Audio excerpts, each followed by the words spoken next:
সুপ্রিয় শিক্ষার্থী, আশা করি তোমরা সবাই ভালো আছো। এই প্রাকৃতিক মহামারী দুর্যোগের মাঝেও আল্লাহ তাআলা যে আমাদেরকে সুস্থ রাখছে, সেই মহান রব্বুল আলামিনের জন্য শুকরিয়া আদায় করি, আলহামদুলিল্লাহ। পুলিশ লাইন স্কুল অ্যান্ড কলেজে অনলাইন শিক্ষার কার্যক্রম এর ধারাবাহিকতা বজায় রাখার জন্য আমরা প্রতিনিয়ত যে অনলাইন ক্লাসগুলো নেওয়া হচ্ছে তারই ধারাবাহিকতায় আজকে দশম শ্রেণীর জীববিজ্ঞান ত্রয়োদশ অধ্যায় জীবের পরিবেশ এর ওপর চতুর্থ ক্লাসটা নেওয়া হবে। এর আগে এই ত্রয়োদশ অধ্যায় থেকে আরও 3টি ক্লাস নেওয়া হয়েছে।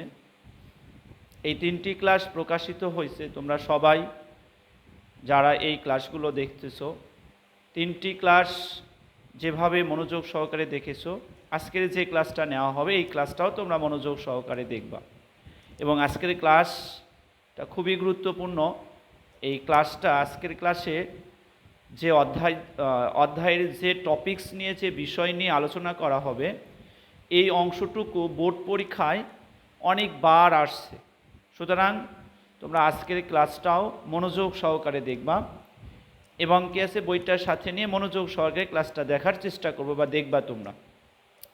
তো প্রিয় শিক্ষার্থী, শুরু করা যাক আজকের লেকচার। আজকের জীব পরিবেশের অধ্যায়ের আলোচ্য বিষয়গুলোর মধ্যে অন্যতম বিষয় হচ্ছে বাস্তুতন্ত্রের পুষ্টি প্রবাহ। বাস্তুতন্ত্রের পুষ্টি প্রবাহ। বাস্তুতন্ত্রের পুষ্টি প্রবাহ, পুষ্টিটা মূলত আমরা খাদ্য থেকে পেয়ে থাকি। খাদ্য যেমন এক জীব দেহ থেকে আরেকটা জীবের দেহে স্থানান্তরিত হয়, এই খাদ্য স্থানান্তরের মধ্য দিয়েই পুষ্টিটা কী হয়ে থাকে, স্থানান্তরিত হয়ে থাকে। বাস্তুতন্ত্রের পুষ্টি প্রবাহ পড়ার আগের যে লেকচারগুলো ছিল আমাদের, এই লেকচারগুলোর মধ্যে অন্যতম ছিল হচ্ছে দ্বিতীয় যে লেকচার ছিল আমাদের, সেখানে বাস্তুতন্ত্র কাকে বলা হয় কে আছে সংজ্ঞাটা দেওয়া হয়েছিল। জীব এবং জড় বস্তুর মাঝে যে সম্পর্কটা তৈরি হয় সেই সম্পর্কটাকেই বলা হয়ে থাকে বাস্তুতন্ত্র।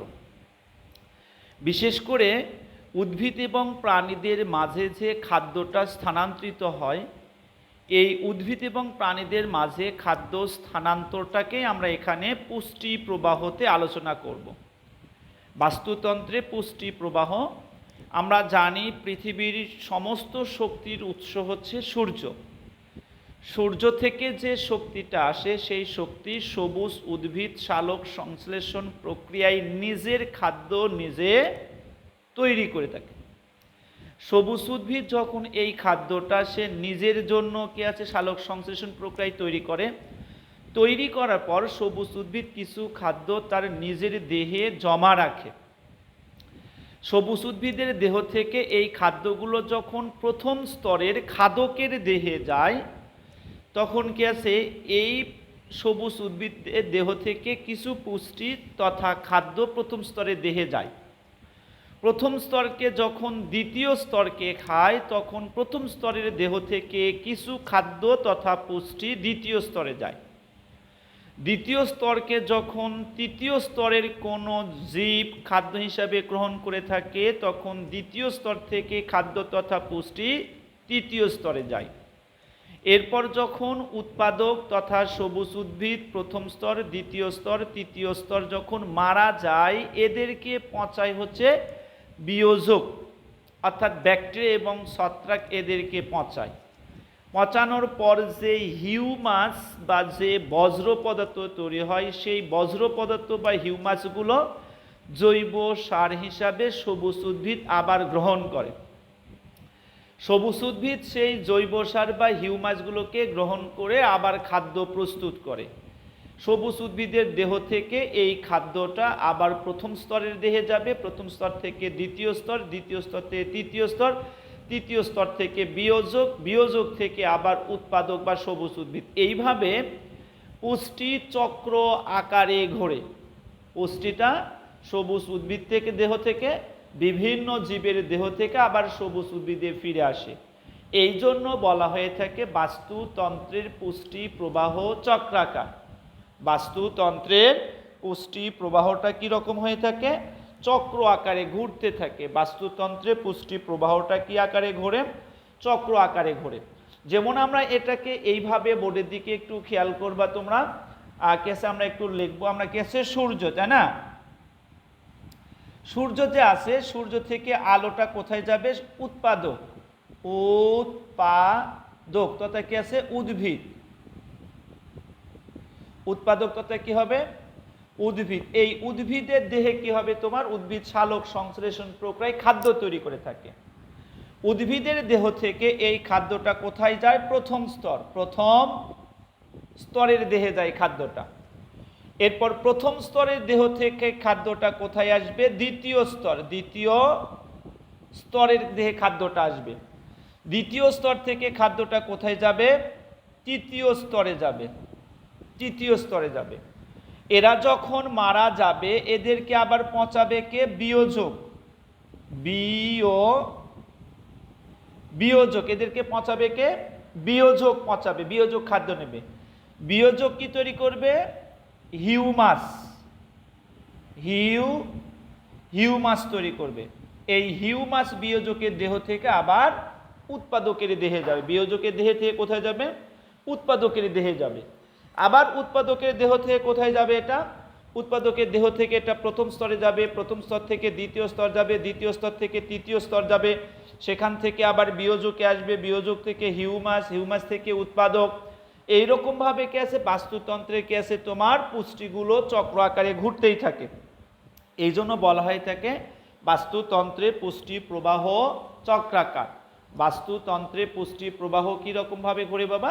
চক্র আকারে ঘোরে। এখন উদাহরণ হিসাবে দেখি, উদ্ভিদগুলোকে যখন গরু ছাগল খায়, গরু ছাগল হচ্ছে প্রথম স্তর, গরু ছাগল প্রথম স্তর। এখান থেকে যখন কি আছে মানুষ আমরা যখন খাবো, আমরা গরু ছাগলকে মাংস তখন হচ্ছে দ্বিতীয় স্তর। আমাদেরকে যখন কি আছে আবার বিভিন্ন প্রাণী, হিংস্র প্রাণী বাঘ সিংহ খাবে, তখন কি আছে বাঘ সিংহ হচ্ছে তৃতীয় স্তর। এরপর উৎপাদক যখন মারা যায়, গরু ছাগল মানুষ বাঘ সিংহ যখন মারা যায়, এদেরকে পচায় হচ্ছে বিভিন্ন ব্যাকটেরিয়া, তাদেরকে ব্যাকটেরিয়া এবং ছত্রাক, এদেরকে বলবো বিয়োজক। পচানোর পর মাটিতে যে জৈব সার তথা হিউমাস তৈরি হয়, এগুলো আবার কে গ্রহণ করে থাকে? উৎপাদক গ্রহণ করে থাকে। এইভাবে দেখা যাচ্ছে যে গেছে বাস্তুতন্ত্রের পুষ্টিটা কিভাবে ঘটতেছে? চক্র আকারে ঘটতেছে। বাস্তুতন্ত্রের পুষ্টিটা কিভাবে ঘোরে? চক্র আকারে ঘোরে। এই জন্য বলা হয়ে থাকে বাস্তুতন্ত্রে পুষ্টি প্রবাহ চক্রাকার। পরীক্ষায় কিন্তু এই কোশ্চেনটা আসে, বাস্তুতন্ত্রে পুষ্টি প্রবাহ চক্রাকার ব্যাখ্যা করো। তাহলে বাস্তুতন্ত্রে পুষ্টি প্রবাহ যে চক্রাকার বাবা, আমরা কিন্তু একদম সহজভাবে কেসে বলতে পারবো। সবুজ উদ্ভিদ যখন খাদ্য তৈরি করে থাকে, তখন সবুজ উদ্ভিদের দেহ থেকে খাদ্য প্রথম স্তরের কেসে প্রাণী দেহে যায়, প্রথম স্তরে প্রাণী দেহ থেকে দ্বিতীয় স্তরে প্রাণী দেহে যায়, দ্বিতীয় স্তরে প্রাণী দেহ থেকে তৃতীয় স্তরে প্রাণী দেহে যায়, তৃতীয় স্তরে প্রাণী প্রথম স্তর, দ্বিতীয় স্তর, তৃতীয় স্তর। উৎপাদক যখন মারা যায় এদেরকে পচায় হচ্ছে বিভিন্ন ব্যাকটেরিয়া এবং ছত্রাক, যাদেরকে বিয়োজক বলাই থাকে। পচায় হিউমাস বা জৈব সার তৈরি করে থাকে, এগুলো আবার উৎপাদক নেয়। উৎপাদকের দেহ থেকে চক্র আকারে সম্পূর্ণ কি আছে? উৎপাদক দেহ থেকে পর্যায়ক্রমে প্রথম, দ্বিতীয়, তৃতীয় চক্র আকারে সম্পূর্ণ হয় বলে বাস্তুতন্ত্রের পুষ্টি প্রবাহকে চক্রাকার বলা হয়ে থাকে। তাহলে প্রিয় শিক্ষার্থী, আমরা মোটামুটি কি আছে বাস্তুতন্ত্রের পুষ্টি প্রবাহ চক্রাকারটা আমরা শেষ করলাম। এরপরে আমরা কি আছে যে পড়াটা দেখব সেটা হচ্ছে বাস্তুতন্ত্রের শক্তি প্রবাহ। বাস্তুতন্ত্রের শক্তি প্রবাহ, বাস্তুতন্ত্রের শক্তি প্রবাহ, বাস্তুতন্ত্রের শক্তি। বাস্তুতন্ত্রে পুষ্টি প্রবাহ চক্রাকার হলো বাস্তুতন্ত্রের শক্তি প্রবাহ একমুখী। বাস্তুতন্ত্রের পুষ্টি যেরকম চক্র আকারে ঘুরছে, কিন্তু বাস্তুতন্ত্রের শক্তি প্রবাহটা একমুখী। বাস্তুতন্ত্রের শক্তি প্রবাহটা কীরকম? একমুখী। শক্তি প্রবাহ কীরকমভাবে একমুখী?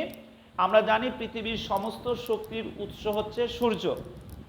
সূর্য থেকে যে শক্তি আসে সেই শক্তির মাত্র 2% শক্তি সবুজ উদ্ভিদ সালোক সংশ্লেষণ প্রক্রিয়ায় খাদ্য তৈরি করে থাকে। যে খাদ্য তৈরি করে থাকে সেই খাদ্য থেকে উদ্ভিদ কি আছে? শক্তি পায়। এই সালোক সংশ্লেষণ প্রক্রিয়া যে খাদ্য তৈরি করে থাকে, যে শক্তি তৈরি করে থাকে, সেই শক্তির 90% শক্তি উদ্ভিদ তার নিজের কাজে ব্যয় করে থাকে। এরপর ওই উদ্ভিদকে যখন প্রথম স্তরের কোনো প্রাণী খাদ্য হিসাবে গ্রহণ করে থাকে, তখন ওই উদ্ভিদের দেহ থেকে প্রথম স্তরের খাদকের দেহে শক্তি স্থানান্তরিত হয় মাত্র 10% বা 10% শক্তি স্থানান্তরিত হয়। ওই 10%-এর আবার 90% প্রথম স্তরের খাদক কি করে থাকে, খাদ্য হিসাবে গ্রহণ শক্তিকে ব্যয় করে থাকে।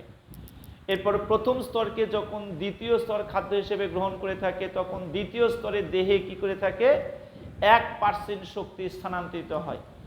ওই 1%-এর আবার 90% শক্তি দ্বিতীয় স্তর তার কাজে ব্যয় করে থাকে। এরপর দ্বিতীয় স্তরকে যখন তৃতীয় স্তর খায়, তখন তার দেহে 0.1% শক্তি স্থানান্তরিত হয়ে থাকে।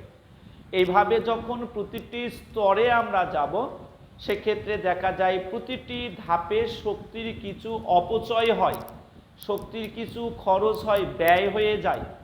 এই জন্য বাস্তুতন্ত্রের শক্তি প্রবাহকে একমুখী বলা হয়ে থাকে। আমরা এটাকে দেখার চেষ্টা করব। শক্তির পিরামিডের মতো এটা যদি আমরা দেখি, এটা হচ্ছে কেসে একটা পিরামিড। সবার নিচে যদি আমরা উৎপাদক ধরি, এরপর যদি আমরা প্রথম স্তর ধরি, তারপর যদি দ্বিতীয় স্তর ধরি, তারপরে কি আছে তৃতীয় স্তর। উৎপাদক বলতে সবুজ উদ্ভিদ। সবুজ উদ্ভিদ যে শক্তি তৈরি করে থাকে, সবুজ উদ্ভিদের দেহে শক্তি থাকে হচ্ছে 100% শক্তি থাকে, 100% শক্তি থাকে। সবুজ উদ্ভিদ এই 100% শক্তি তার নিজের কাজে ব্যয় করে। যেমন আমরা কাজ করতে যাই শক্তি খরচ করি, উদ্ভিদও তার দেহের বিভিন্ন শারীরবৃত্তীয় কাজ করতে যেয়ে 100%-এর মধ্যে 90% শক্তি সে ব্যয় করে। তাহলে উদ্ভিদের দেহে জমা থাকলো কত পার্সেন্ট, 10% শক্তি। তাহলে এখান থেকে শক্তি যাবে কত পার্সেন্ট, 10% শক্তি সে স্থানান্তরিত করবে। এই 10%-এর মধ্য থেকে সে আবার কি করবে, 90% শক্তি ব্যয় করবে। তাহলে এখান থেকে শক্তি কি আছে, দ্বিতীয় স্তরে যাবে কত পার্সেন্ট, 1% শক্তি যাবে। এ আবার কি করবে, 90% শক্তি ব্যয় করবে। এখানে যাবে তৃতীয় স্তরে 0.1% শক্তি, 0.01% শক্তি কি আছে স্থানান্তরিত হবে। তাহলে উৎপাদক শক্তি তৈরি করলো 100%। উৎপাদক সেই শক্তি প্রথম স্তরকে দিল কত পার্সেন্ট, 10%। প্রথম স্তর দ্বিতীয় স্তরকে দিল কত পার্সেন্ট, 1%। দ্বিতীয় স্তর তৃতীয় স্তরকে দিল কত পার্সেন্ট, 0.01%। তাহলে দেখা যাচ্ছে প্রতিটি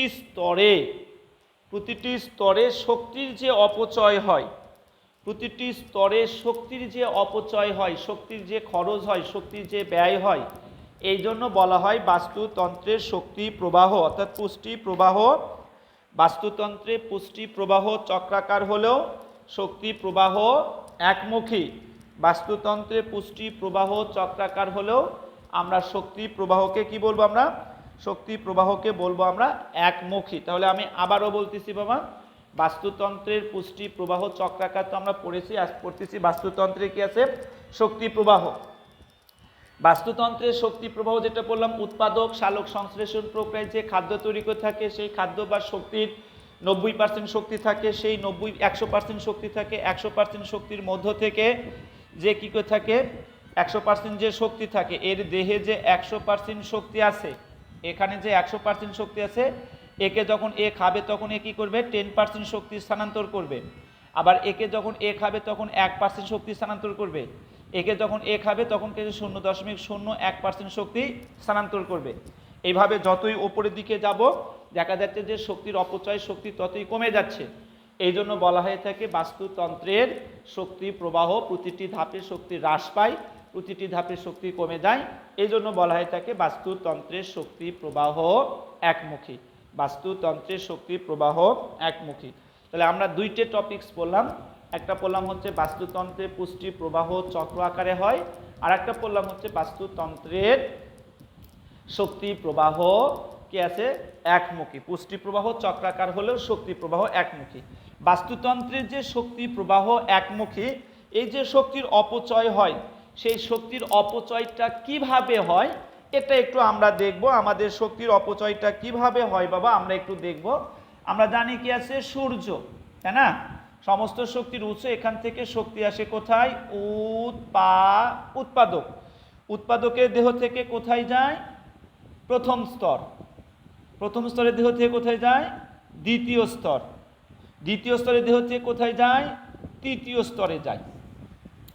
আচ্ছা, এরপর এই যে উৎপাদক শ্বসন প্রক্রিয়ায় কি ছেড়ে দেয়?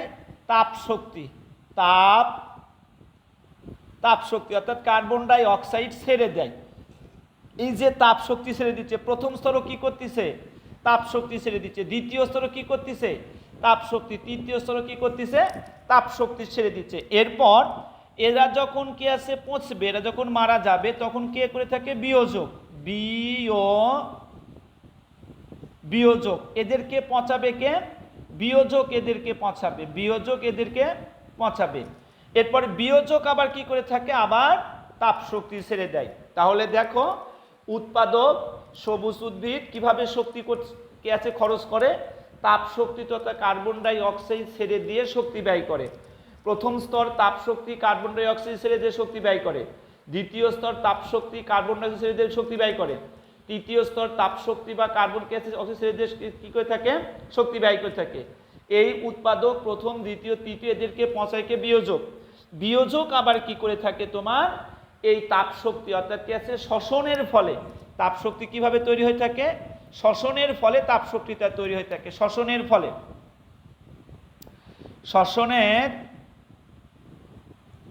শ্বসনের ফলে কি তৈরি হয়? তাপ শক্তি ছেড়ে দেয়। এই যে শ্বসনের ফলে যে তাপ শক্তিটা ছেড়ে দেয়, এই তাপ শক্তিটাই তাদের দেহে কি হয়ে থাকে? খরচ হয় বা ব্যয় হয়ে থাকে। এই জন্য বাস্তুতন্ত্রের শক্তি প্রবাহকে কি বলবো আমরা? একমুখী বলবো। বাস্তুতন্ত্রের পুষ্টি প্রবাহ চক্রাকার হলে, বাস্তুতন্ত্রের পুষ্টি প্রবাহ চক্রাকার হলেও শক্তি প্রবাহকে কি আছে? আমরা একমুখী আমরা বলবো। তাহলে দুটি টপিকস গেলাম। এরপরে কি আছে? তৃতীয় যে টপিকসটা আমরা পড়ব সেটা হচ্ছে বাস্তুতন্ত্রের ট্রফিক লেভেল।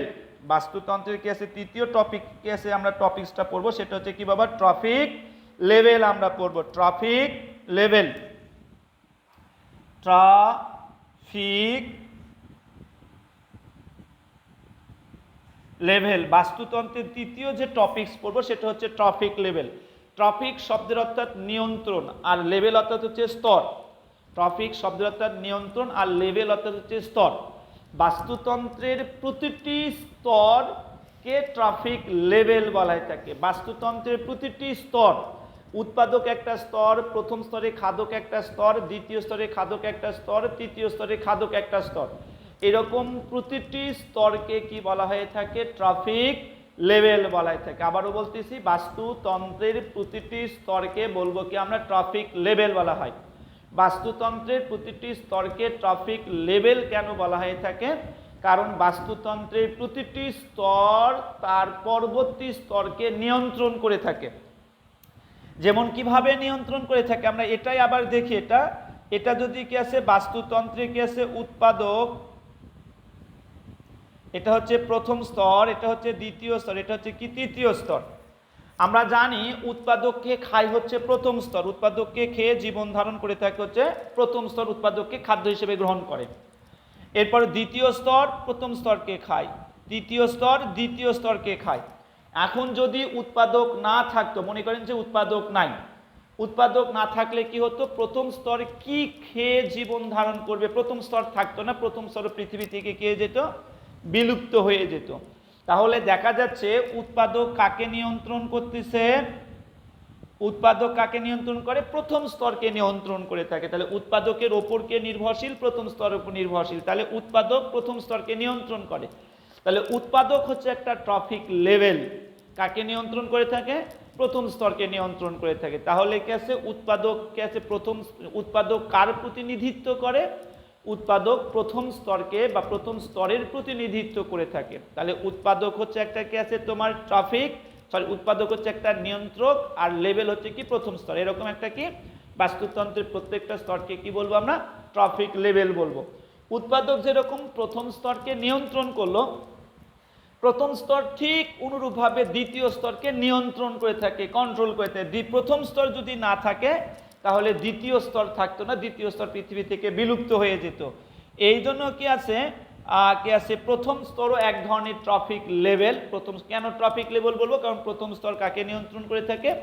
দ্বিতীয় স্তরকে নিয়ন্ত্রণ করে থাকে হচ্ছে কি? প্রথম স্তর। আবার প্রথম স্তরও একটা ট্রাফিক লেভেল, কারণ সে কাকে নিয়ন্ত্রণ করলো? দ্বিতীয় স্তরকে নিয়ন্ত্রণ করে থাকে। দ্বিতীয় স্তরও একটা ট্রাফিক লেভেল, সে কাকে নিয়ন্ত্রণ করবে? তৃতীয় স্তরকে নিয়ন্ত্রণ করে থাকে। তৃতীয় স্তর একটা ট্রাফিক লেভেল, কারণ এরা আবার কি করে থাকে? বিয়োজককে নিয়ন্ত্রণ করে থাকে। এইভাবে দেখা যায় বাস্তুতন্ত্রের প্রত্যেকটা জীবের মধ্যে যে সম্পর্ক রয়েছে, এই সম্পর্কের কারণেই একজন আরেকজনের উপর নির্ভরশীল। এই নির্ভরশীলতা হয়েই তারা টিকে থাকে বলে বলা হয় বাস্তুতন্ত্রের প্রত্যেকটা স্তরকে কি বলা হয়? ট্রাফিক লেভেল বলা হয়। এই ট্রাফিক লেভেল যদি ভারসাম্য বজায় না থাকতো, তাহলে বাস্তুতন্ত্র কি হয়ে যেত? বিশৃঙ্খলা হতো, বাস্তুতন্ত্রটা ভেঙে যেত। বাস্তুতন্ত্র কি যেত? ভেঙে যেত। পৃথিবী থেকে কি আছে? বাস্তুতন্ত্রের অস্তিত্ব নষ্ট হয়ে যেত। কোনো জীব, কোনো প্রাণী এককভাবে কাছে বসবাস করতে পারত না। তাহলে আমরা দেখলাম বাস্তুতন্ত্রের প্রতিটি স্তরকে কি বলা হয়ে থাকে? ট্রাফিক লেভেল বলবো আমরা। কেন বাস্তুতন্ত্রের প্রতিটি স্তরকে ট্রাফিক লেভেল বলবো? কারণ প্রতিটি স্তর তার পরবর্তী স্তরকে নিয়ন্ত্রণ করে থাকে। এই জন্য বাস্তুতন্ত্রের প্রত্যেকটা স্তরকে আমরা বলবো কি বাবা? ট্রাফিক লেভেল বলা হয়ে থাকে। তো প্রিয় শিক্ষার্থী, আমরা এই ত্রয়োদশ জীব পরিবেশের 3টে টপিকস নিয়ে আলোচনা করলাম। প্রথম টপিকসটা পড়েছি আমরা কি? বাস্তুতন্ত্রের পুষ্টি প্রবাহ। দ্বিতীয় টপিকস পড়েছি আমরা বাস্তুতন্ত্রের শক্তি প্রবাহ। তৃতীয় টপিকস পড়লাম হচ্ছে কি আছে? Traffic level. এই যে 3টি টপিকস আমরা পড়লাম, টপিকসগুলো খুবই গুরুত্বপূর্ণ। প্রথম টপিকসটা ছিল হচ্ছে পুষ্টি প্রবাহ, যেটাকে আমরা বলে থাকি পুষ্টি প্রবাহ চক্রাকার, চক্র আকারে ঘোরে। দ্বিতীয় টপিকসটা আমরা পড়লাম কি আছে? শক্তি প্রবাহ। শক্তিটা হচ্ছে একমুখী, শক্তিটা হচ্ছে শুধু সামনের দিকেই যাবে, যতই উপরের দিকে উঠবে শক্তিটা ততই কি হবে? কমতে থাকবে। এক সময় যে শক্তি একেবারেই কি হয়ে যাবে? বিনাশ হয়ে যাবে। যদিও ফিজিক্সের ভাষায় বলা হয় শক্তিকে সৃষ্টিও করা যায় না, ধ্বংসও করা যায় না, শুধুমাত্র এক অবস্থা থেকে অন্য অবস্থায় রূপান্তর করা যায় মাত্র। কিন্তু এখানে বলা হচ্ছে শক্তি ক্রমবর্ধমান, উপরের দিকে যতই যাওয়া হয় শক্তি কিছু পরিমাণ কি পায়? হ্রাস পায়। সব শেষ যে টপিকসটা আমরা পড়লাম, সেটা আমরা পড়লাম কি? বাস্তুতন্ত্রের টপিক লেভেল। প্রত্যেকটা স্তরের মাঝে সম্পর্ক রয়েছে, এই একজন আরেকজনকে নিয়ন্ত্রণ করে বলে এটাকে টপিক লেভেল বলা হয়। তো প্রিয় শিক্ষার্থী, আজকের ক্লাসটা এখানেই শেষ করব। তোমরা এই ক্লাসটাও ভালোভাবে দেখবা এবং কি আছে বাসায় থেকে সামাজিক দূরত্ব বজায় রেখে, নিরাপত্তা কি আছে রেখে, সামাজিক দূরত্ব বজায় রেখে সবাই ভালো থেকো, সুস্থ থাকো। ক্লাসগুলো মনোযোগ সহকারে কি আছে দেখার চেষ্টা করো। এই বলেই শেষ করছি। আল্লাহ হাফেজ।